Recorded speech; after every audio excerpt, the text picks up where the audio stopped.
When you hear the Macedonian music, that's music that really scratches your soul. It has a deep emotional value.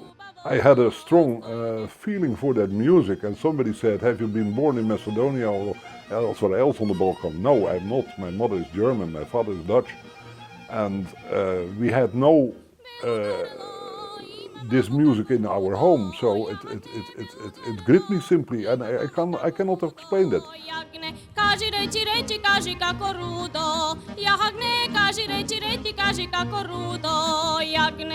You could combine the music, the quality of the music, with the people.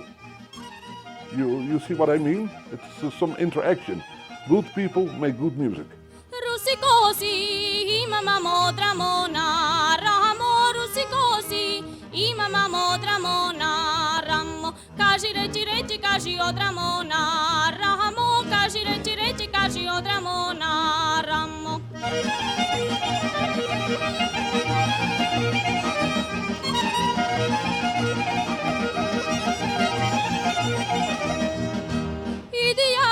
I did folk dancing till the end of the 60s, but it was not so interesting for me anymore. But the music literally gripped me, and we kept collecting ever since. And I bought my first record on the 4th of May 1962. I know that exactly, for that is the day in which we got a gramophone in the house, the first one.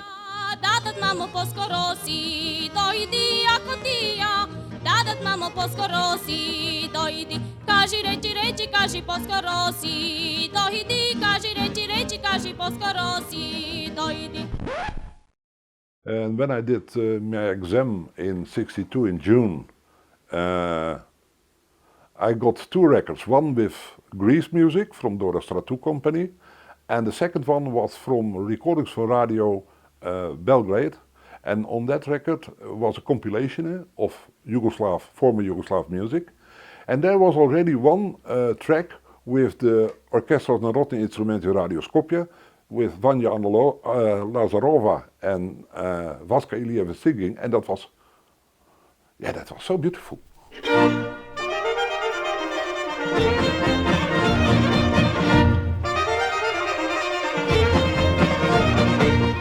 Let's say we have about 8,500 albums in totally. We have from Macedonia 750 albums, but still trying to buy what we have missed so far. The Macedonian part has always been an important part in the collection. The Bulgarian part is bigger.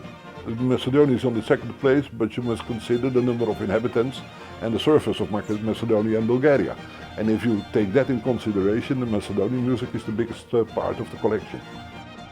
Its initial beautifulness, the quality of the music, and the emotion.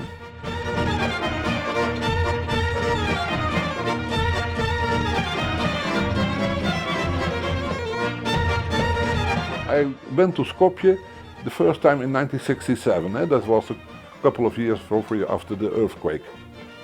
And you could see that, of course, that all the damage that had been done by the earthquake.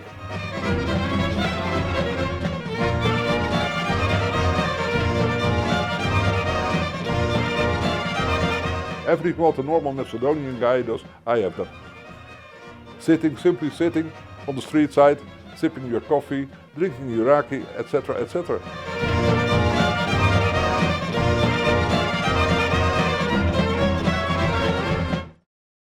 The quality of the modern groups in Macedonia is not a question of that it is bad music or so, but it's not the source of the traditional music. Let's say Ljubojna, Mistra, they produce excellent music, but it is not the source. And it should be a pity if you can later go back and can hear what the real source of your music was, as it was in the 20s and even in the 30s. Not so much records, but later in the 40s and the 50s. So that younger people think that Ljubojna or Mistra, without discussing their quality, is the source of the music. And I think I agree to that. The second thing is that it is sheer a pity, seeing the emotional quality of the music, that it should be from the old music. let's say before the electricization, the synthesizers, etc. That is gone. And the third is, I think it can give additional information about historical events in the past. As you look to the songs in Macedonia, I can't prove that, but my estimation is that half of the songs have to do with historical events. There's a far bigger part of your national treasure of folk songs has an historical origin in relating to, for instance, here in Holland. So it is still a thing that has to be considered. And then you have the working songs, for instance. We haven't any more. So I think that is also a reason that you should digitize all the sources that are available. For one thing, it's not only the radio. If you look at, for instance, university institution, it's the same thing. For instance, the Chepenkov Institute has also a lot of sources, but it is also on magnetic material and has to be digitized as soon as possible to avoid that it got lost forever.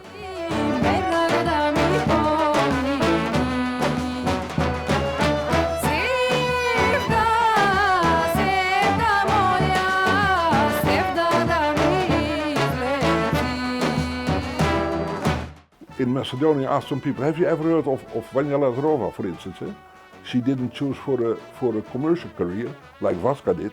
Vaska, everybody knows, for she ended up as the great promoter of gay Macedonia and the old Macedonian. But Vanja Lazarova, nobody knows.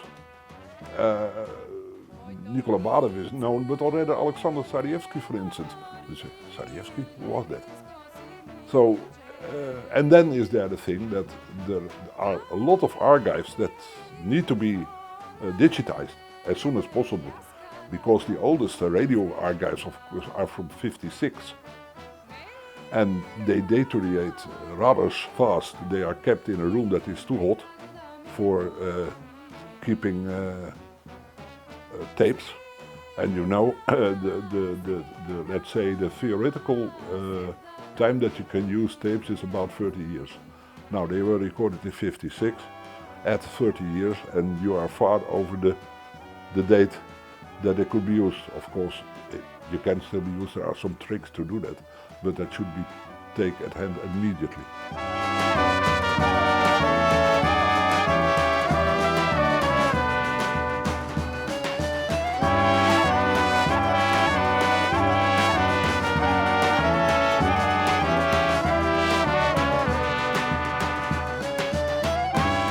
If I should tell to a young child, let's say 5 or 6, who is asking you, why are you doing all this collection and collecting music, I would say, I want to tell you that it belongs to you, it's your history, it belongs to your heritage, but most important is, let's try if we can sing it together.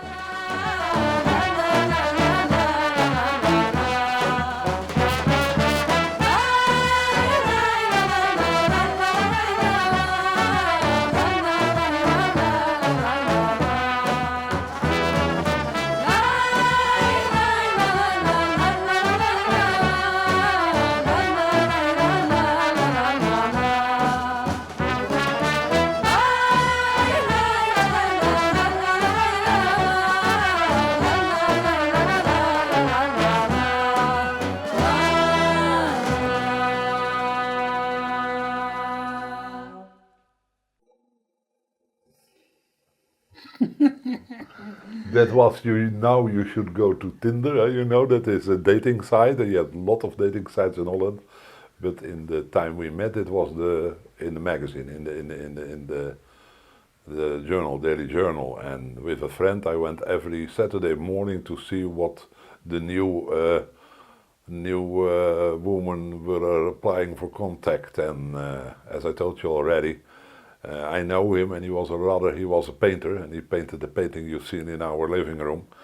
And he said, I said, perhaps I know this woman, for I know a lot of people who has to do with the Balkan. And he said, you should write. I said, no, I can not apply on that type of advertisement. You first have to tell what was in the advertising.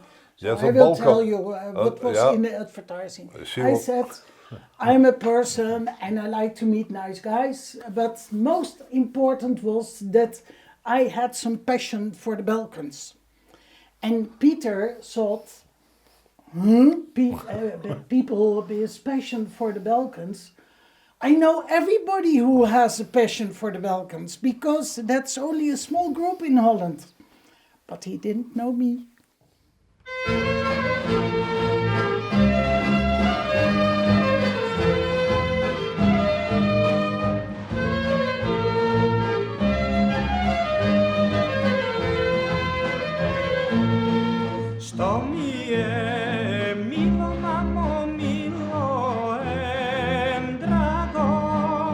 We both like to listen to music, and not only the Macedonian music, but very wide part of traditional music, and also the music from the older ages. And because when you listen to music, every time you can hear something different, so that helps you to learn from the music.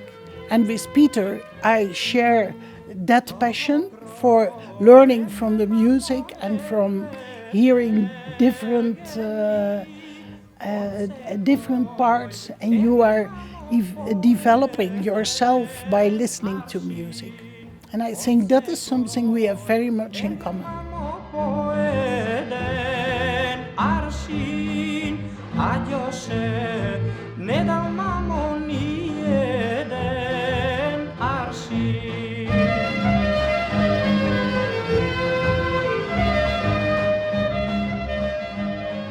Have a look if I can play it a bit.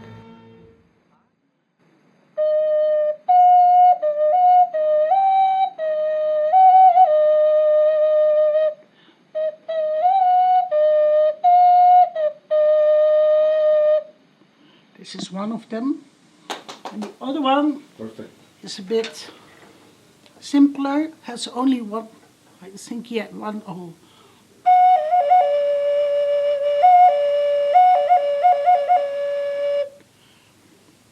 But they still make a beautiful noise, a beautiful voice from the ocarina. Okay. When we were talking with each other, when we were in pension, we said, what shall we, Peter asked me, what shall we do with the collection when we are no longer there? And then I said to him, you must talk with the people over there, what they have. Maybe there is a possibility that there is a place that's well for the people, for instance, in Macedonia.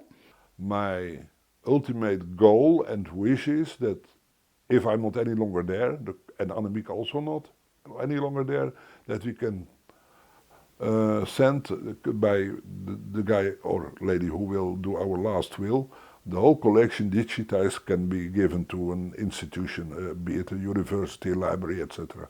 And we are still puzzling which that will be. What we want is that it still will be accessible, at least for education and scientific purposes, and that the originals are not destroyed.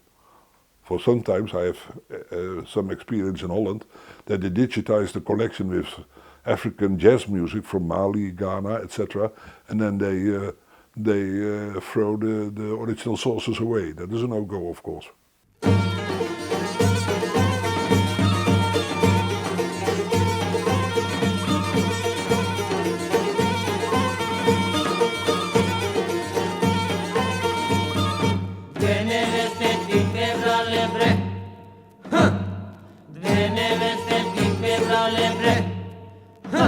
In 15 years or so, 10 years, somebody say, hey, let's go for digitizing, and then they do research in the tapes, what can be used, and then there will come out that nothing can be used, that all is gone and is valueless and can't be treated or processed anymore, and then it is lost.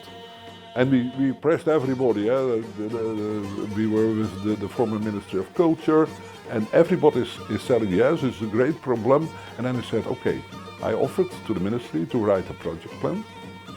And then I said, okay, you get it for free. It's like something what I can do for Macedonia. I have so much nice memories here. I want to do that as a sort of kind of thank you. And then everybody say, okay, you get data, you get this, you get this, you get so. And then you ask in the mail, can you tell me how much? And you get an answer. So everybody, when you are there, everybody promises you to be at help. But if you are not any longer there, then everybody gonna sit on his hands. And as last year I said, it's like we say in Dutch, pulling a dead horse. You can pull what you want, but it will never walk.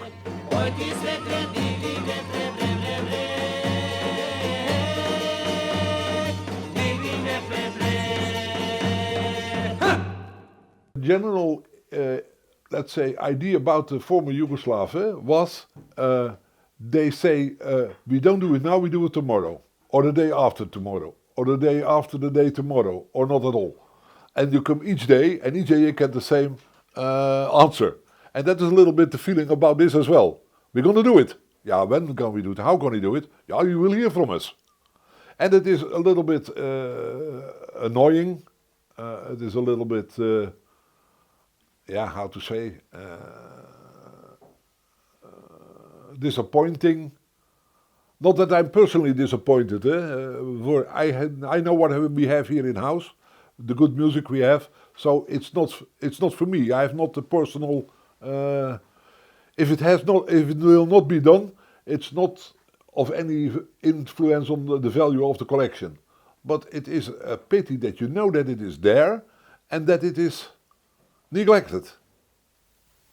And Don Quixote, also a little bit, of course, for it is, that is, as I said, pulling a dead horse in Dutch means you can do what you want, but it will never materialize.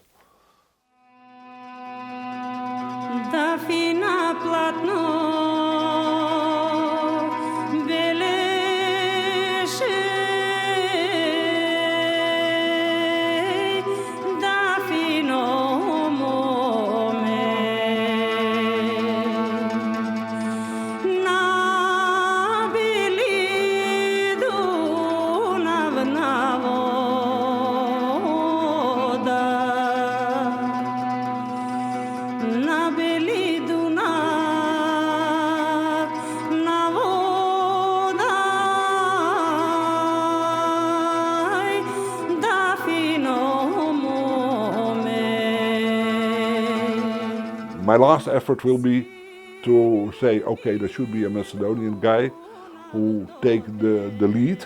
For I can't ask for funding, European funding for instance, it has to be done by Macedonia, not by a Dutchman. So I think that I have somebody in mind who I can ask to take the lead and that we can work up together. And that will be my last effort. And if that doesn't work, it's here.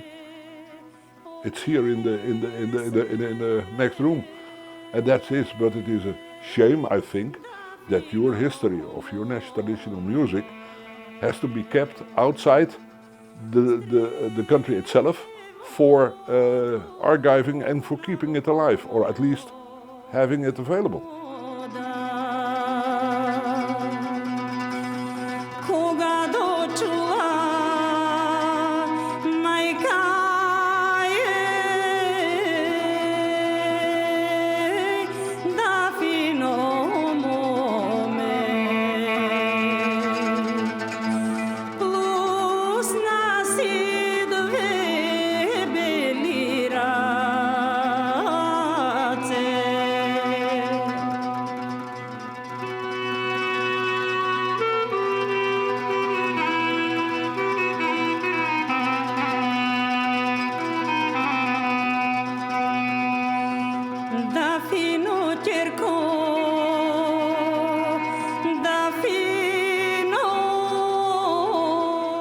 When Annemiek and I are no longer there, it's quite simple. We cannot any longer look after it. We hope that it will land in the right hands, and that's our hope. And we try to do as much as possible to make that happen, even if it means that part of the financial part of our inheritance should be needed to do so. But still, it is the point that we can do as much as we can do, and After we both are not any longer there, it's not any longer in our hands. We look from heaven down, if it goes well. And if not, we will try to correct.